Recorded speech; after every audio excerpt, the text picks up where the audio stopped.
Support everything we do at MWP News by visiting ko-fi.com/MWP News. Every donation helps us stay independent. For breaking entertainment news, reviews, and more, check out MWPnews.com.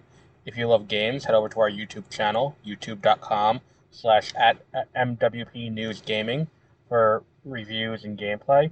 Links for all of this will be in the show notes, as well as links to the other podcasts. Thank you for your continued support.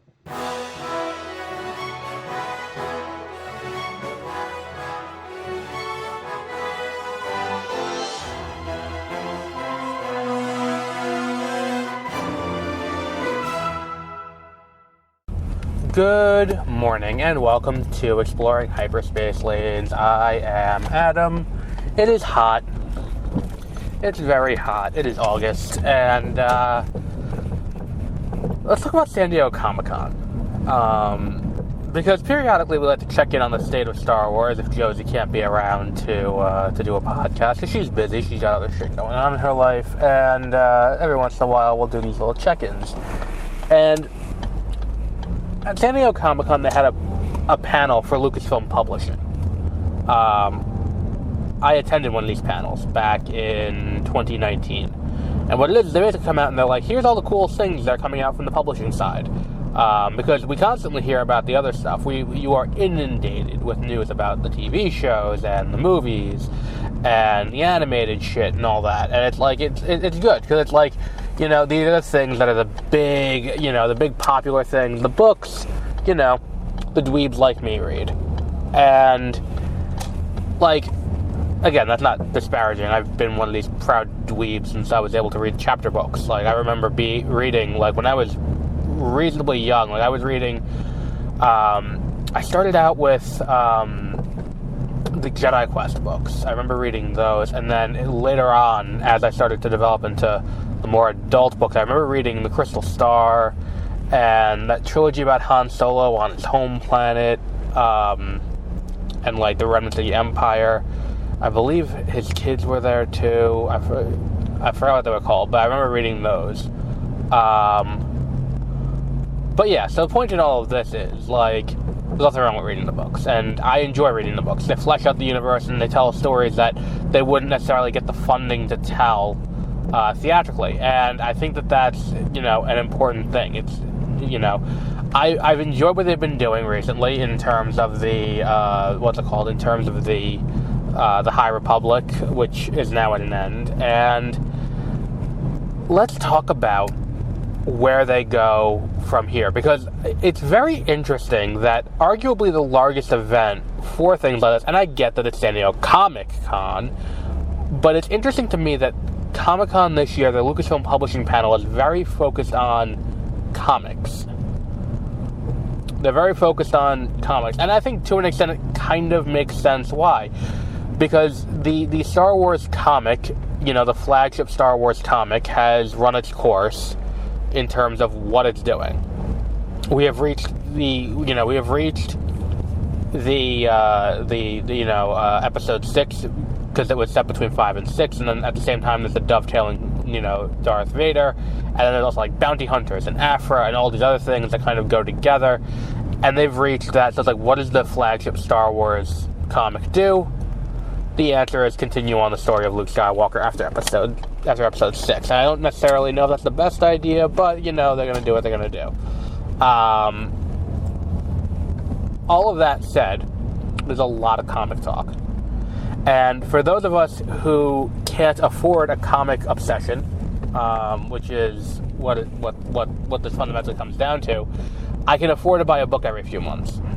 I cannot afford to buy a comic every month, or to go to a comic book store every month to buy it. With a book, I can get it there and I can listen to it while I work. A comic is different.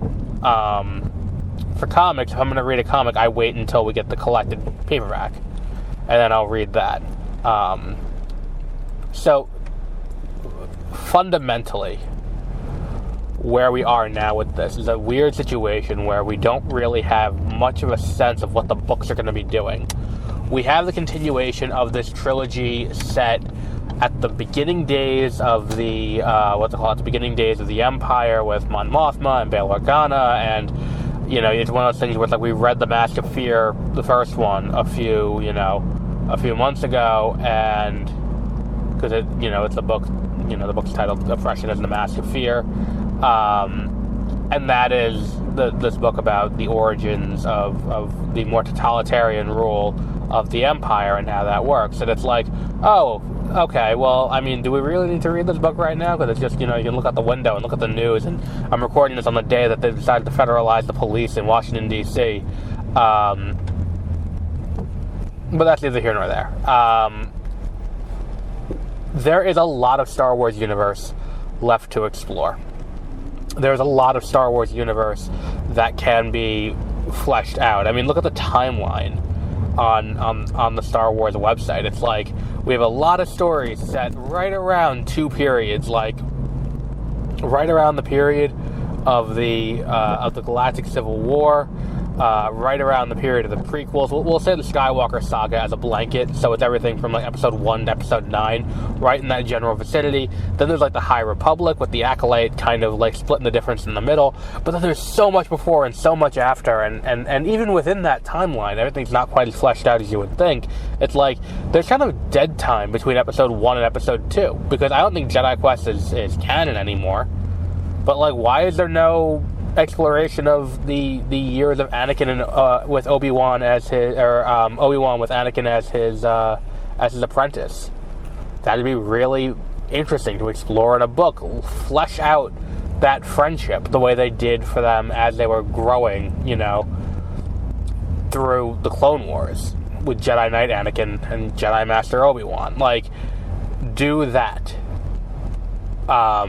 Go before, the early days of this, of what was going on. The thing the Acolyte did very well is it set in motion this series of events where you're kind of I left the Acolyte understanding more what led to the downfall of the Republic, because it's like this is the beginning of the Jedi Order becoming more orthodox, the secrecy of the Order, the not sharing information with the Republic, all of this information kind of coming out and being exposited really makes everything mesh a little bit better.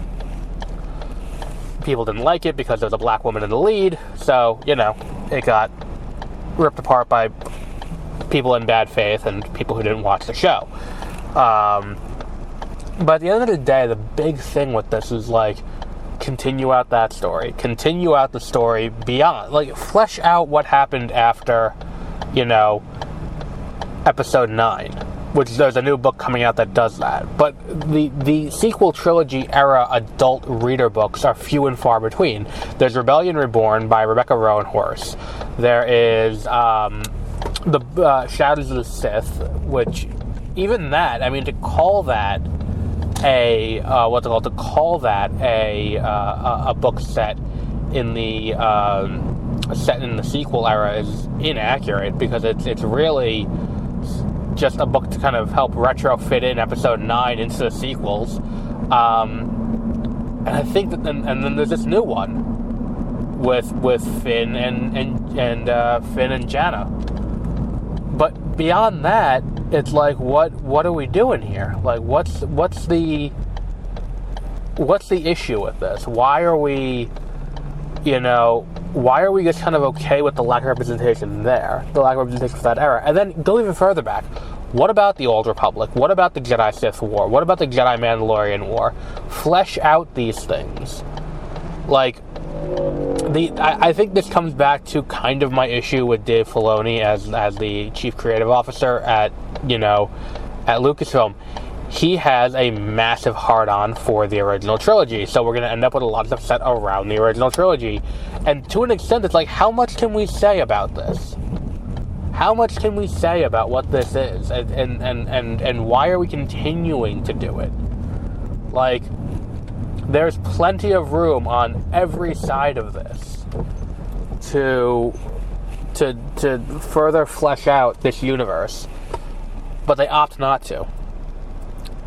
The conscious decision in all of this is to not do that.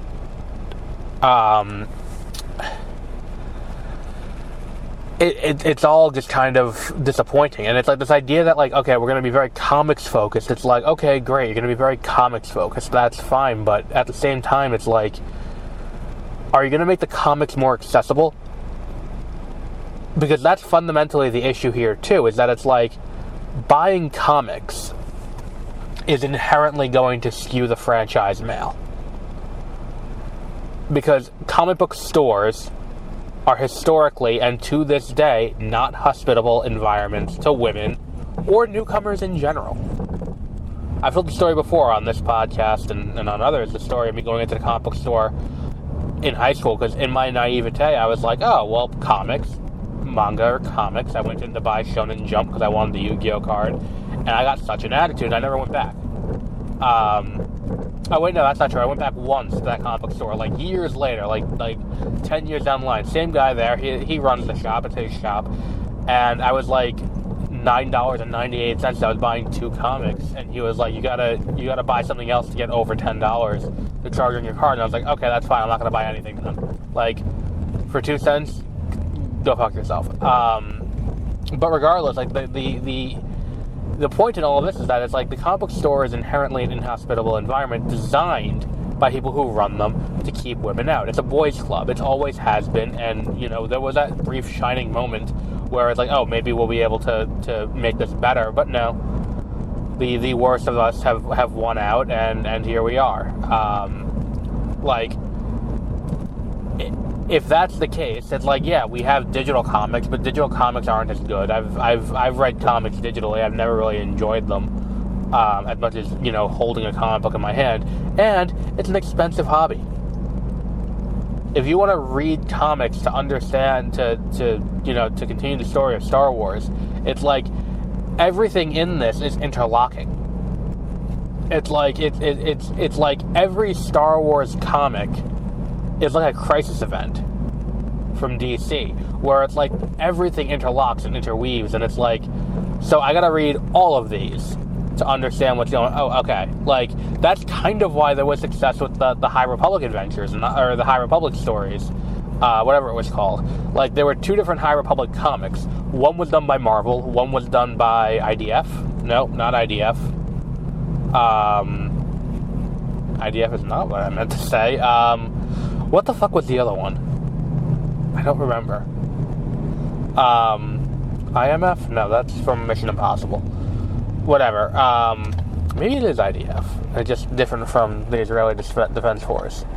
But either way, it's like the point I'm trying to make is that it's like there was, those worked because they weren't leading to big events. It's just these ongoing stories set in this universe. It's like at the end of the day, it's like when you have these things where it's like, yeah, it's a story set between episode 5 and episode 6, but at the same time, I gotta read all of these on a monthly basis and understand all of them, because it's gonna be a big crossover event that, and Kira's involved, and it's gonna be a whole thing. Like, we couldn't make a solo sequel, so we're gonna do a de facto solo sequel in here. Okay, sure. Whatever, do whatever you want. And the issue is, too, it's like, this idea of hanging around the original trilogy just kind of makes the Star Wars stagnation issue worse. Because, for whatever reason, Lucasfilm has made the decision that they can never recast. Lucasfilm has made the conscious decision that, like, look, we can never recast Mark Hamill or Harrison Ford or Carrie Fisher. What we have is, these are the actors that played them, and this will be them forever. We can never recast them. And that decision was partially made because of the failure of, Solo, but there was other things in the issue with Solo for why it failed. And this is kind of, assigning blame on something that maybe doesn't exactly need blame assigned there. But the idea that, like, oh, well, we're stuck with this, so we have to either deepfake, Mark Hamill and use, or de-age Mark Hamill with a deepfake and have him do his voice to the best of his ability. Like, it feels like an odd choice that is the only thing we can you can do with these characters.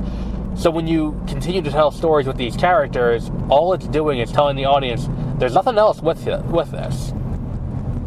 We would tell you more, but really there's nothing else. This is Star Wars. Star Wars is this very specific section of this galaxy's long and storied 10,000 year history. It's this one very specific section. And what ends up happening when, audiences stop responding to that? And this is kind of an issue that Disney has to reckon with across all of their IP, where it's like, Bob Iger said there's no priority difference between making original movies and making sequels, to which I call bullshit. But the idea that, like, yeah, okay, you're going to make Toy Story 5, you're going to make The Incredibles 3, you're going to make Zootopia 2, Moana 2, Moana's going to be a trilogy, oh wait, there's 2 more Frozen movies coming, and we can only ever use the same actors over and over again. Well, what happens when audiences stop responding? What happens when audiences no longer like what this is? Because audiences are fickle and will change. So what happens then when that happens? Then you're stuck with your dick out, and you got to figure out, oh shit, we got to pivot now. So you know what? I've been saying this for a few years now. They need to take a risk. You don't need to take a massive financial risk on making a $200 million movie or a $200 million TV show, but pay a writer to write a fucking book set during the original trilogy. Or outside of the original trilogy, I mean. Like, do something different. Use characters we haven't seen before. Try to get people to respond. Because here's the thing about Afra. Afra has gotten a huge response. People love Afra. To the point that every time there's a new show coming out, every time there's a new season of The Mandalorian, it's like, where's Chloe Bennett playing Dr. Afra? Like, that would be cool. But, we're not going to get that because, Filoni didn't create it, so we don't get to see it. Instead, we get to see more of, what's her name? From the Clone Wars TV show. Not Avar Chris. What the fuck's that? Her name, the lady with the 2 linked lightsabers. I forgot her name, but whatever. We get to see more of her over and over and over again because, sure, Lucasfilm needs to take a risk, and I don't think they're doing that anytime soon. But we'll wrap up there for today. Until our next episode, have a great rest of your week. As soon as I find what this thing is, here it is. Have a great rest of your week.